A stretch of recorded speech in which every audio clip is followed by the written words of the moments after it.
என் அருமை உலகத்தமிழ் மக்களே, தாய்மார்களே, பெரியோர்களே, சிறார்களே, என் அருமை சீடர்களே, யோக நண்பர்களே, யோக விரும்பிகளே, உங்கள் அனைவருக்கும் என் இனிய காலை வணக்கம். கலைஞர் தொலைக்காட்சி நிகழ்ச்சியில் நலமுடன் வாழ என்னும் பிரிவில் அதிகாலை வேளையில் யோகாசனத்துக்கு முக்கியத்துவம் கொடுத்து முதல் நிகழ்ச்சியாக தரப்படுவது அதற்கு முக்கியத்துவம் கொடுத்திருப்பது ஏனென்று கேட்பில், மக்கள் எல்லோரும் காலையில் எழுந்து இந்த ஆசனத்தை பார்த்து பழகிவிட்டால் அவர்களுக்கு ஒரு புத்துணர்ச்சி ஏற்பட்டுவிடும். செய்யக்கூடிய வேலைகளில் திருப்தியாக இருக்கும், மனச்சோர்வு ஏற்படாது, நினைவாற்றல் பெருகும், கோபதாபங்கள் வராது. இன்னும் எத்தனையோ நல்ல பலன்களெல்லாம் இந்த யோகாசனத்தில் அடங்கியிருக்கிறது. யோகம் என்ற பெயரே எதற்கு வைத்தான்? யோகம் என்றால் நான் சொல்ல தேவையில்லை. கிடைக்காதெல்லாம் கிடைக்கும், கிட்டாதெல்லாம் கிட்டும். நல்ல படிப்பு வரும், பதவி வரும், பணம் வரும், மனைவி வருவாள், கணவர் வருவார், காலமெல்லாம் நோயின்றி வாழலாம்.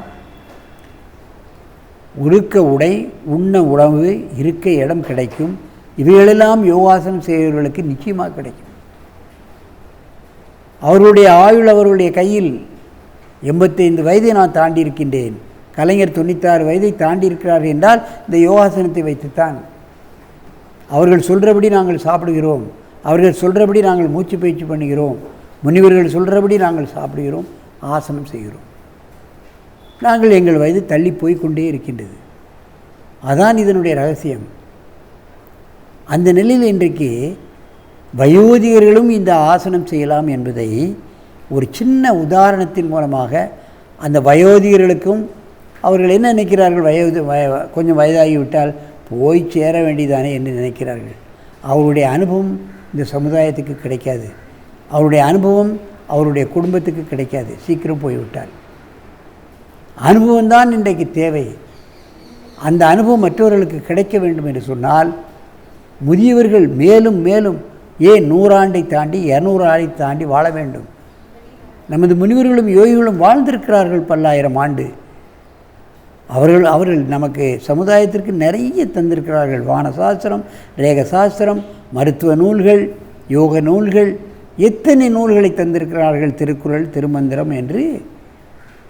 அவர்கள் அதிக நாள் வாழாமல் அந்த நூல்களை எல்லாம் எழுத முடியாது, நமக்கு தர முடியாது என்பதை நீங்கள் கவனத்தில் கொள்ள வேண்டும். இன்றைக்கு வயோதிகர்கள் நோயின்றி ஆரோக்கியமாக வாழ்வதற்கு ஒரு சின்ன ஆசனத்தை எனது சீடர் செய்யப்போகிறார். நீங்கள் பார்க்க வேண்டும். பவன முத்தாசனத்தில் வேரியேஷன்ஸ். என் அருமை சீடரே, நீங்கள் பத்மாசனத்தை கலைத்து படுங்கள். முதல்ல மெதுவாக ஆட வேண்டும். இதில் என்ன இருக்கிறது? மெதுவாக ஆட வேண்டும், மிக மிக மெதுவாக ஆட வேண்டும். எந்த வயதினரும் செய்யக்கூடிய அற்புதமான ஆசனம், படுக்கையில் இருப்பவர்கள் கூட செய்யக்கூடிய அற்புதமான ஆசனம். உடலை 3ஆக வளைக்கக்கூடிய சந்தர்ப்பம் மனிதனுக்கு கிடையாது. முன்னும் வளைப்பதில்லை, பின்னும் வளைப்பதில்லை. கீழே ஒரு பொருள் விழுந்து விட்டால், பேனா விழுந்து விட்டால் கூட நமது யாராவது பக்கத்தில் இருப்பவர்களை, பையன்களை கூப்பிட்டு அதை எடுத்துக்கொடு என்று தான் கேட்கிறோமே தவிர நாம் குனிந்து அதை எடுப்பதில்லை. இது யார் வேண்டுமானாலும் செய்யலாம், படுக்கையிலே செய்து விடலாம். ஒரு 10-20 முறை இப்படி ஆடிவிட்டால் அன்னமய கோஷம், பிராணமய கோஷம், மனமய கோஷம், விஞ்ஞானமய கோஷம் நன்றாக ஸ்டிமுலேட் பண்ணிவிடும், சுறுசுறுப்பு வந்துவிடும். வேறு ஒன்று வேண்டாம். பாருங்கள் வயோதிகர்களே, நீங்கள் இதை மட்டுமாவது காலையிலும் மாலையிலும் பண்ணுங்கள். ஒரு 10-20 தடவை செய்யலாம். யாரும் உதவி தேவையில்லை, எந்த கடினமான பயிற்சியும் கிடையாது. அப்படியே நில்லுங்கள், இருங்கள், மூச்சு வாங்கி கொள்ளுங்கள், பத்மாசனம் போடுங்கள்.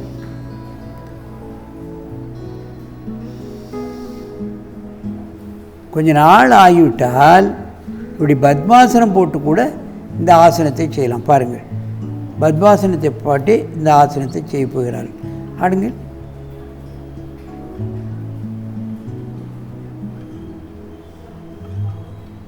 வயிறு அமுக்கப்படுகிறது, பாடி 3ஆக வளைக்கப்படுகிறது. இதில் என்ன இருக்கின்றது? கீழே ஒரு மேட்டையோ அல்லது போர்வையோ விரித்து அதிலே படுத்துக்கொண்டு இது போன்ற ஆசனங்களை செய்ய வேண்டும். தனியாக செய்ய முடியாவிட்டால் யாராவது காலை அமுக்கி இந்த ஆசனத்தை செய்ய வைக்கலாம். 2 முட்டையும் பிடித்து அமுக்கி விட்டோமானால் தானாக படுத்து நிமிர்த்து செய்யலாம். ஆகவே வயோதிகர்கள் இன்றைக்கு நம் நாட்டுக்கு தேவை. முதியோர்கள் தினம் கொண்டாடுகின்றோம். இன்றைக்கு முதியோர்களை கவனிக்காத காரணத்தினால்தான் முதியோர் இல்லங்கள் நிறைய திறந்து கிடக்கின்றன. சாதாரண ஏழை மக்கள் மட்டுமல்ல, பெரிய IAS IPS படித்தவர்களெல்லாம் இன்றைக்கு முதியோர்கள் இல்லத்தில் இருக்கிறார்கள். ஏனென்றால் அவருடைய குழந்தைகள் எல்லாம் வெளிநாட்டில் இருக்கிறது. இவர்களை கூட்டிக் கொண்டு அங்கே வைப்பதற்கு அவர்களுக்கு மனமும் இல்லை. இவர்களுக்கு அவர்களோடு போய் இருக்கக்கூடிய மன பக்குவமும் இல்லை. ஆகவே இன்றைக்கு அவர்கள் முதியோர் இல்லத்தில் களிப்பாக இருக்கிறார்கள். இவர்கள் வயதுடையவர்கள், பல்வேறு பதவியில் இருந்தவர்கள் அங்கே இருக்கிறார்கள். எந்த வசதியும் இல்லாதவர்கள் கூட, பென்ஷன் வாங்கி கொண்டிருப்பவர்கள் கூட அந்த பென்ஷனை அங்கே கொடுத்துவிட்டு நிம்மதியாக இருக்கிறார்கள். அவர்கள் மருந்தும், அவர்களுக்கு ஏதாவது நோய் ஏற்பட்டால் கூட அவர்களே கவனித்து கொள்ளக்கூடிய நிலையிலெல்லாம் இருக்கிறார்கள். இங்கே திரும்பி பக்கவாட்டில் செய்யுங்கள்.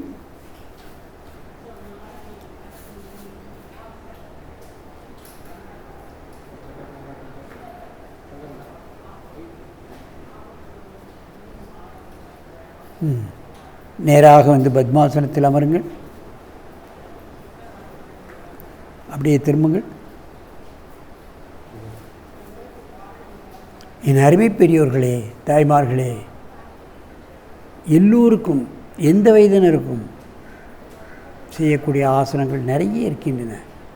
அவைகளை செய்து இது போன்ற படுக்கையிலேயே இருந்து செய்யக்கூடிய ஆசனங்கள் நிறைய இருக்கின்றன. அவைகளையெல்லாம் நீங்கள் பழகி உங்கள் உடலையும் உள்ளத்தையும் ஆரோக்கியமாக வைத்துக்கொண்டு நெடிது எளிது வாழ்ந்து மக்களுக்கு சேவை செய்ய வேண்டும் என்று கேட்டு உங்களிடமிருந்து விடைபெறுவதே ஆசனா ஆண்டியப்பன். வணக்கம்.